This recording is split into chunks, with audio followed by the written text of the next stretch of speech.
అసలు big boss అంటేనే trust ఉండకుండా ఆడాల్సిన గేమ్, ఇండివిజువల్గా ఆడాల్సిన గేమ్. అలాంటిది నిన్న టాస్క్లో రెండో గేమ్ వచ్చేసి ట్రస్ట్ గురించి అనమాట. ఇక్కడ ఓనర్స్ టీనర్స్ రెండు సపరేట్ గ్రూప్స్ అయితే అయిపోతాయి. ఒకరు లోపల ఉంటారు ఆడడానికి, ఇంకొకరు వచ్చేసి బయట ఉంటారు అనమాట ఆడడానికి.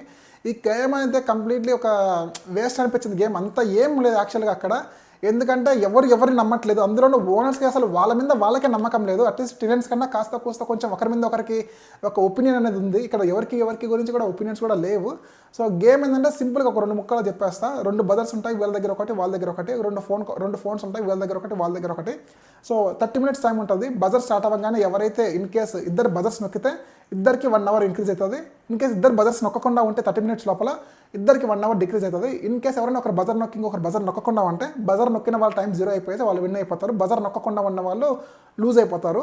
సో వాళ్ళకి కొంచెం మాట్లాడుకోవడానికి కూడా ఒక ఫోన్ కాల్స్ ఉన్నాయి కదా. సో వాళ్ళు ఫోన్ చేసి మనం మాట్లాడుకోవచ్చు అన్నమాట. మీరు నొక్కకుండా ఉండండి, మేము మిమ్మల్ని నమ్ముతాము, ఇద్దరం 1 hour తగ్గించుకుందాము. ఇన్ కేస్ మీరు నొక్కితే మేము కూడా నొక్కుతాము, ఇద్దరికి 1 hour ఇంక్రీజ్ అవుతుంది అనేసి అలా మాటలు చెప్పుకొని ఒకరినొకరు మోసం చేసుకోవాలన్నమాట. ఇది ట్రస్ట్ గేమ్ కాదు, మోసం గేమ్. అట్లా కూడా చెప్పలేము, ఇట్లా మోసం గేమ్ అని చెప్పొచ్చు, ట్రస్ట్ గేమ్ అని కూడా చెప్పొచ్చు.